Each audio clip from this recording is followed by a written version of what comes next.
Hola, buenos días. Estamos muy contentos de recibir aquí a unos invitados que nos van a hablar sobre el tema de financiamiento a emprendedores. Tenemos a Israel Noyola, director del Instituto de Emprendimiento Eugenio Garza Lagüera del TEC de Monterrey en Aguascalientes, Nayeli Puga, que es directora de la Escuela de Negocios de la Universidad Cuauhtémoc, y Santiago Reynoso, que es director de la Escuela de Negocios de la Universidad Panamericana. De lo que queremos hablar es de la importancia que tienen las finanzas en un proyecto emprendedor. Es realmente importante que un emprendedor conozca sobre finanzas.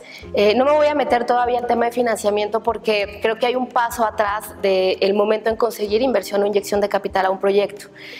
Cualquier emprendedor tiene que tener muy claro cuál es el proyecto, a qué segmento de mercado quiere atacar, poder estimar correctamente la demanda de ese mercado para poder garantizar que sea viable el proyecto, el producto, el servicio o la solución en el mercado. Y toda esta información te genera información que tienes que tomar en cuenta en finanzas. ¿Cuánto te cuesta producir el producto, el servicio, la solución? ¿Cuál es tu retorno de inversión? ¿Cuáles son tus puntos de equilibrio? ¿Cómo puedes disminuir los costos de operación para tener mayores márgenes de contribución o utilidad y poder hacer inversión a mejoras incluso al producto, a la expansión, a la logística? Realmente un emprendedor, si quiere hacer un emprendimiento de trascendencia en cualquier sector industrial, tiene que conocer indicadores, tiene que conocer razones financieras, tiene que entender de números, tiene que saber o interpretar información financiera para que pueda tomar decisiones con mayor certeza, que lo vayan a llevar a un camino de más éxito. Minimiza los riesgos, sin duda alguna, la comprensión de finanzas dentro del emprendimiento. ¿Y cómo puedes hacer que un proyecto sea viable para empezar si no tienes suficiente inversión? O sea, ¿cómo haces que tu proyecto sea viable para acercarte a pedir financiamiento? Mira, considero que uno de los factores que más adolece la gestión de recursos muchas veces, o es uno de los impedimentos más claros a la hora de pedir financiamiento, es el historial crediticio, sobre todo en el sector de los jóvenes, ¿no? Que luego es muy común que obtienes una tarjeta de crédito, la malutilizas y cuando realmente requieres obtener algún tipo de financiamiento para emprender, pues resulta que tienes un mal historial crediticio y las empresas, la banca comercial no están dispuestas a otorgar algún tipo de financiamiento. Creo que todos los emprendedores primero tienen que conocer sobre salud financiera personal. Sí, la administración financiera personal es sumamente importante. En segunda instancia, por supuesto, yo creo que el Estado, las universidades ofrecemos mucha capacitación y desarrollo y profesionalización del conocimiento en materia financiera. Hay mucha información que es gratuita, hay mucha información que sí tiene un costo. Sin embargo, quien quiere emprender tiene que prepararse para el emprendimiento. El emprendimiento no es sencillo, está muy de moda de repente escucharlo y entonces hay emprendimientos en muchos sectores, pero no es sencillo, se necesita mucho estómago para emprender y creo que ese estómago propicia que haya habilidades de resiliencia por un lado, pero también siempre está ese ímpetu y ese empuje por hacer bien y mejor las cosas. Creo sin duda que la formación es importantísimo para cualquier emprendedor. Santiago, ¿cuáles son las opciones que tiene un emprendedor para buscar financiamiento? Bueno, a mí me parece que, abundando un poquito en lo que comentaba Nayeli, para dar paso a la respuesta, siempre un emprendedor tiene que estar abierto a estar dispuesto a hacer las adaptaciones necesarias a su proyecto, de tal forma que se acerque a la viabilidad económica. Un proyecto sin viabilidad económica, salvo que sea un proyecto de carácter social en donde vaya a tener un beneficio mayor con financiamientos ad hoc, normalmente lo que busca es una rentabilidad económica y por lo tanto el emprendedor tiene que incluso diseñar o imaginar distintos escenarios tanto de mercados como de rendimientos para poder echar adelante su proyecto. Contestando tu pregunta, me parece que el emprendedor lo que produce un emprendedor en realidad un emprendedor no es aquel que tiene una idea de un proyecto, ¿no? Sino aquel que tiene muchas ideas de muchos proyectos y que también está consciente de que él solo no puede. Él solo no puede ni entrar a todos los proyectos ni operar todos los proyectos. Entonces necesita socios. Uno de esos socios es la persona o las personas que van a poner el dinero. Entonces me parece que un tema importante para un emprendedor es conocer los mercados a donde puede acudir por dinero.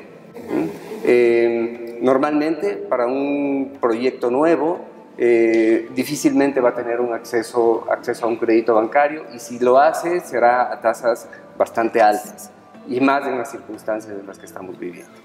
Entonces me parece que ahora hay una serie de organizaciones que están ayudando a los emprendedores a recorrer el camino necesario para poder acceder a los fondos de inversión que necesita su proyecto.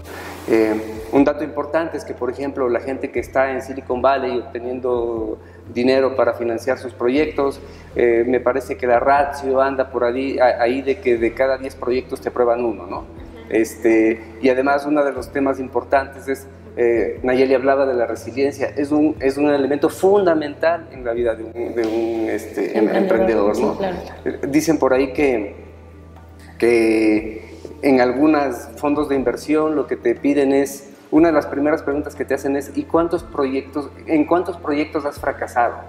Claro. Y si tu respuesta es como ninguno, que el primero va a funcionar. Entonces dicen, no, mejor ve y fracasa y luego me buscas, ¿no? Claro. Y claro, también te dicen otra cosa, te dice, asegúrate de fracasar rápido y barato, claro, ¿no? Entonces, hay muchas instancias nacionales, internacionales, privadas, públicas, que están dispuestas a escuchar el planteamiento de proyectos y están dispuestas a poner dinero para esos proyectos.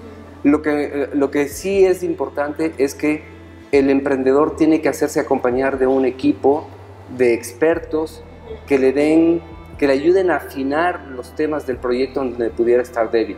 Puede ser la parte financiera, puede ser la parte del mercado, puede ser la parte estratégica, tiene que diseñar un modelo de negocio, y la pura idea de un producto o un servicio no te alcanza para diseñar todo eso. Entonces, hay que nutrirlo con varias... Claro. Hay muchas organizaciones que te ayudan en ese proceso, con el objetivo de que si ven que tu proyecto tiene futuro, te acercan de los asesores, de los mentores necesarios para poder acceder a las fuentes de financiamiento que más convienen a ese proyecto, dependiendo del tamaño, dependiendo de la visión que tienes, en fin.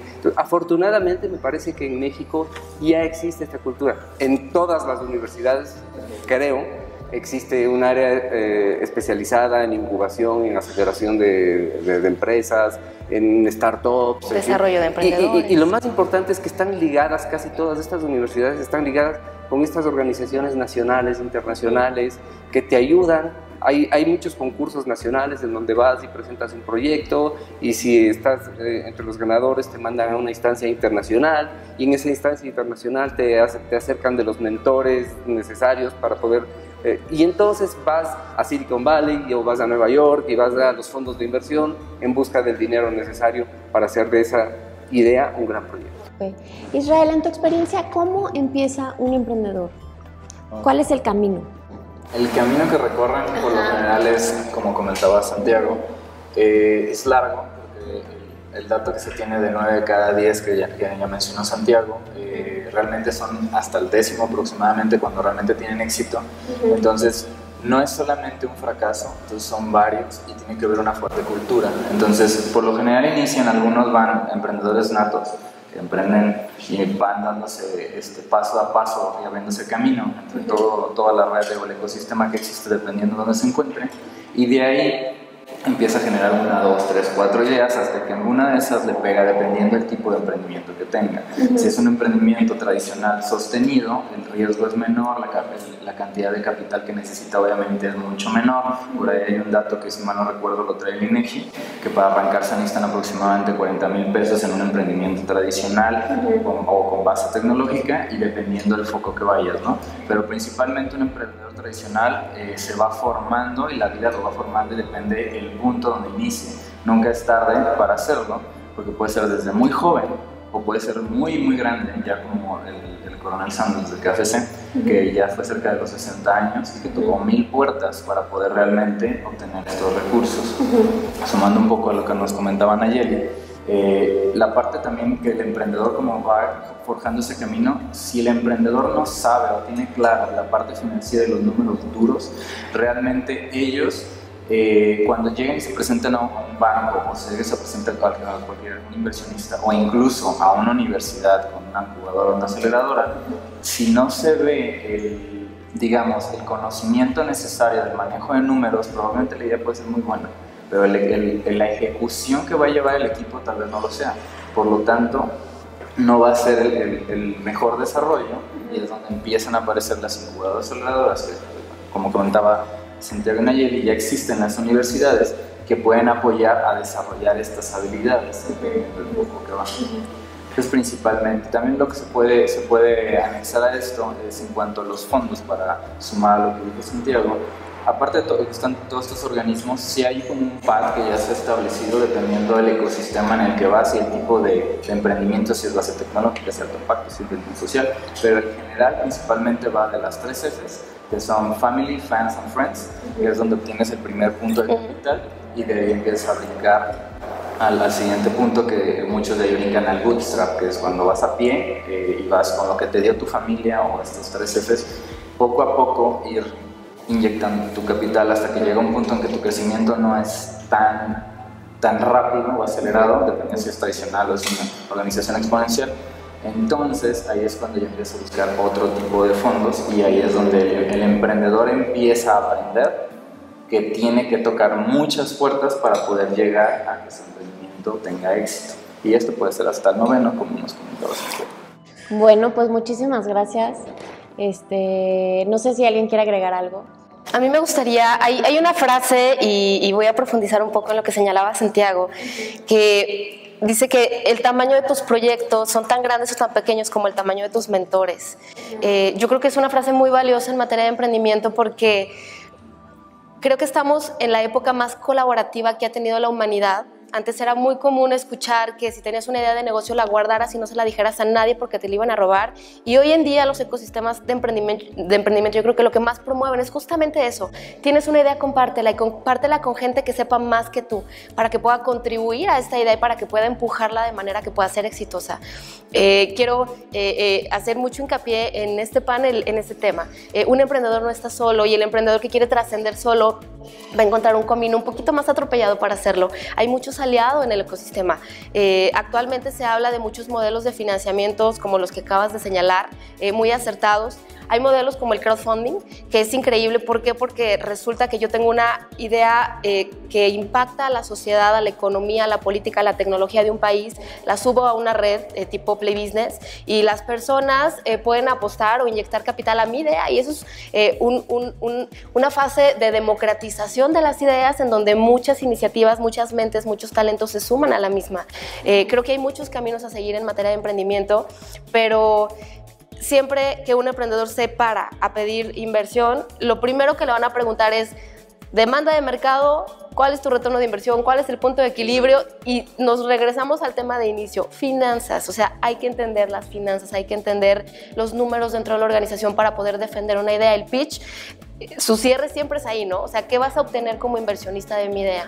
Santiago, ¿algo que quieras decir para cerrar? Bueno, a mí me parece que estamos viviendo una época en la que las nuevas generaciones tienen este componente del ADN, que es querer emprender por sí solos, ¿no?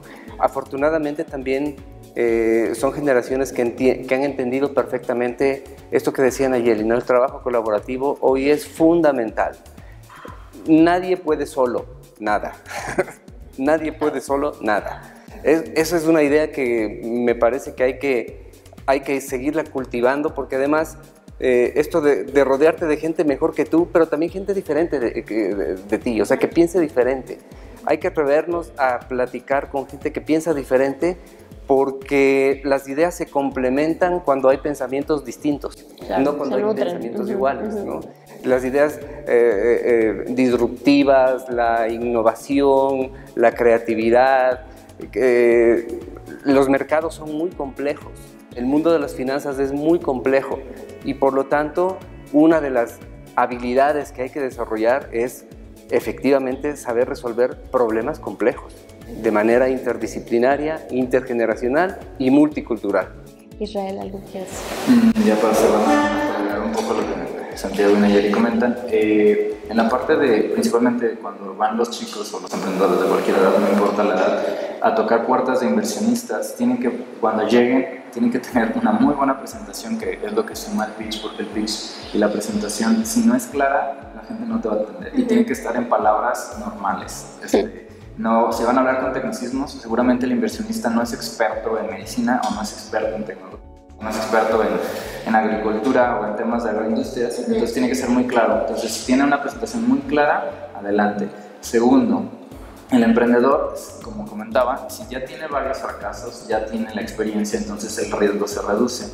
Pero hay un factor importante también aquí, entre todos los maneras de fondearse, que están desde apoyos de gobierno, el crowdfunding, los 3 Fs, el bootstrap y lo que viene siendo los angel inversionistas y los venture capital, entre cada una de las fases van distintos rangos de montos, dependiendo a dónde se encuentra el proyecto, deben de tocar las puertas. Y aquí es donde se encuentran incubadoras y aceleradoras, que son las que te ponen ese sello que reduce el riesgo para los emprendedores y para el inversionista, saber que estuvo en la incubadora X y ya sabemos que trabaja muy apegado a mi línea o a mi tesis de inversión, entonces sé que el riesgo se reduce. Cuando yo caiga en due diligence no va a ser tan complejo cuando yo lo haga, porque ya sé que esta incubadora ya he trabajado con ellos o aceleradora y sé que me va a dar un buen proyecto y me va a disminuir el riesgo y el trabajo que vamos a hacer. Entonces, sí es necesario que toquen la puerta porque nadie lo podemos hacer solo, y aunque muchas ideas ya están dichas, de hecho Eric Rice de Lean Startup comenta, cuando tú tienes una idea, principalmente todos los que están a tu alrededor les puede ser interesante, pero hay 6 personas más que lo están haciendo en el mundo, entonces no es tan importante la idea que la tengas guardada, ¿no? Sumando la analización, hay que compartirla para que puedas fracasar rápido y barato, como comentaba Santiago, y de esta manera tú puedas simple y sencillamente ejecutarlo de la mejor manera. Cuando el inversionista ve que estás haciendo una ejecución clara, precisa y full time, es más probable que bajes inversión a que se dice soy part time. Okay. Pues muchas gracias por acompañarnos. Muchas gracias por la invitación.